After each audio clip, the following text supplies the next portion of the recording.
अस्सलाम वालेकुम नाज़रीन, बिस्मिल्लाहिर्रहमानिर्रहीम, अस्सलातु वस्सलामु अलैका या रसूल अल्लाह। आज मैं आप लोगों के लिए एक बहुत ही मज़ेदार कश्मीरी डिश लेकर आई हूँ जिसका नेम गोश्ताबा है। कश्मीरी लोग कीमे को सिल पर बहुत अच्छे से पीसते हैं, लेकिन हम घर में चॉपर में भी पीस सकते हैं।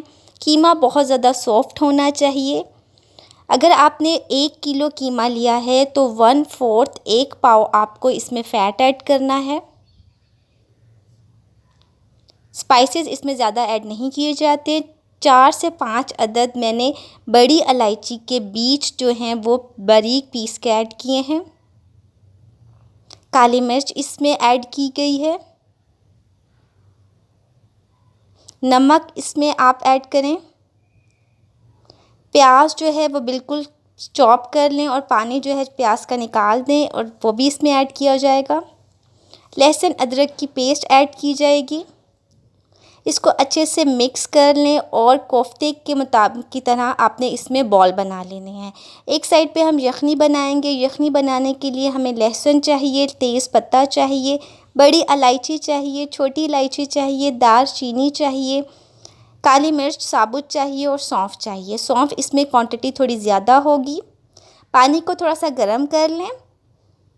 अब जो कोफ्ते आपने बनाए हैं वो इसमें ऐड करें। कोफ्तों का साइज़ नॉर्मल साइज़ के मुताबिक थोड़ा बड़ा रखें। गरम मसाले की पोटली इसमें ऐड करें और तकरीबन आधे घंटे के लिए आपने इसको पकाना है लो फ्लेम पर। ठीक है, ढक्कन आपने इस पे नहीं देना, इससे कोफ्ते जो हैं वो टूट भी सकते हैं। दूसरी साइड पे हम ग्रेवी बनाएंगे। एक देगची में ऑयल ऐड करें, सब्ज़ इलायची ऐड करें।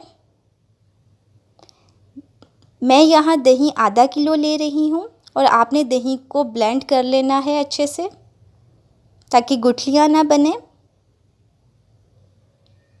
इसके बाद आपने 1 कप इसमें मिल्क ऐड करना है। इसको मिक्स कर लें और जो यखनी आपने बनाई है वो यखनी हम इसमें 1 गिलास यखनी का ऐड करेंगे। नमक इसमें ऐड करेंगे टेस्ट के मुताबिक। काली मिर्च ऐड की जाएगी। इसको अच्छे से आप पका लें।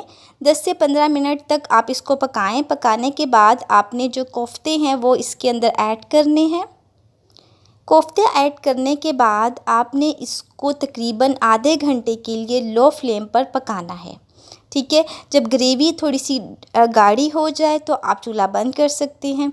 इसकी ग्रेवी बहुत थिक नहीं होती लेकिन बहुत मज़े की होती है और बिल्कुल मुख्तलिफ़ टेस्ट में होती है। आप इसे ज़रूर ट्राई करें और मज़ेदार कश्मीरी डिश को ट्राई कर सकते हैं।